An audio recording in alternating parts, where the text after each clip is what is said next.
بسم اللہ الرحمن الرحیم۔ السلام علیکم۔ اسلامک 7 سوال میں آپ سبھی کا استقبال ہے۔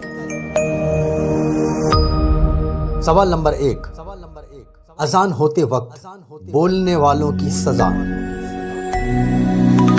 جواب، جب بھی نماز کے لیے اذان ہو تو ہر مسلمان کو چاہیے کہ خاموشی اختیار کرے، یعنی چپ ہو کر اذان کو سنے، اگر ہو سکے تو خود بھی دہرائے۔ جو شخص اذان کی آواز آتے وقت بھی لگاتار بولتے ہیں انہیں پتہ ہونا چاہیے کہ ایسا کرنے پر ہو سکتا ہے کہ موت کے وقت کلمہ نصیب نہ ہو۔ سوال نمبر 2، کیا بنا وضو درود پڑھ سکتے ہیں؟ جواب، ویسے اگر باوضو ہو کر درود پاک پڑھیں تو زیادہ افضل ہے، لیکن بغیر وضو کے بھی درود پڑھ سکتے ہیں۔ درود پاک پڑھنے کی بہت بڑی فضیلت ہے۔ ایک بار درود پڑھنے پر اللہ 10 نیکیاں دیتا ہے اور 10 درجے بلند کرتا ہے اور 10 گناہ مٹا دیتا ہے۔ اسی لیے ہر مسلمان کو چاہیے کہ روزانہ اللہ کے نبی صلی اللہ علیہ وسلم کی بارگاہ میں درود پاک کا نذرانہ ضرور پیش کریں۔ سوال نمبر 3، وہ کیا چیز ہے جسے برائی کی ماں کہا جاتا ہے؟ جواب، شراب۔ شراب ایک ایسی چیز ہے جو گلے سے نیچے اترنے کے بعد کئی طرح کی برائیاں اپنے ساتھ لاتی ہے۔ شراب انسان کو بدتمیزی، بے حیائی اور برائیوں کی طرف مائل کرتی ہے، اسی لیے شراب کو برائی کی ماں کہا جاتا ہے۔ سوال نمبر 4، کس نبی کے پسینے سے خوشبو آتی تھی؟ جواب، حضور اکرم صلی اللہ علیہ وسلم کے پسینے سے۔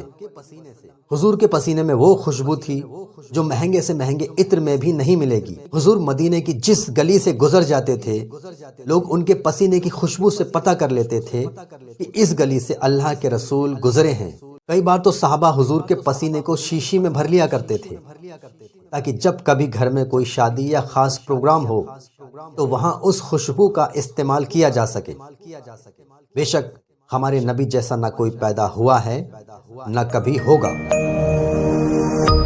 سوال نمبر 5، کیا سجدے میں دعا مانگ سکتے ہیں؟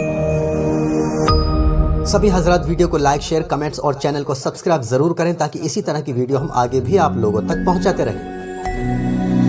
جواب، جی ہاں، مانگ سکتے ہیں۔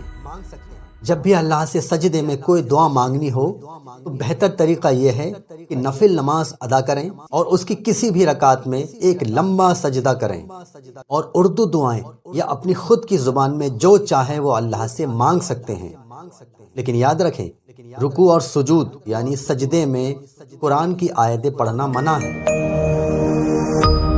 سوال نمبر 6، تمام جن کس نبی کے اشارے پہ چلتے تھے؟ جواب، حضرت سلیمان علیہ السلام کے۔ اللہ نے جنوں کو سلیمان علیہ السلام کے قابو میں دے دیا تھا۔ سارے جن سلیمان علیہ السلام کے حکم پر چلتے تھے۔ وہ ان کے کہنے سے دریا سے موتی نکال کر لاتے تھے، مسجدیں بناتے، عمارتیں بناتے۔ اللہ نے حضرت سلیمان علیہ السلام کو جیسی سلطنت دی تھی ویسی نہ پہلے کسی کو ملی نہ ان کے بعد کسی کو ملے گی۔ سوال نمبر 7، جنت کے پیڑ کا نام کیا ہے؟ جواب، شجر طوبہ۔ یوں تو جنت میں کئی سارے پیڑ ہوں گے جیسے کھجور کے، انگور کے، زیتون کے، لیکن جنت میں ایک ایسا بھی پیڑ ہے جس کا نام طوبہ ہے۔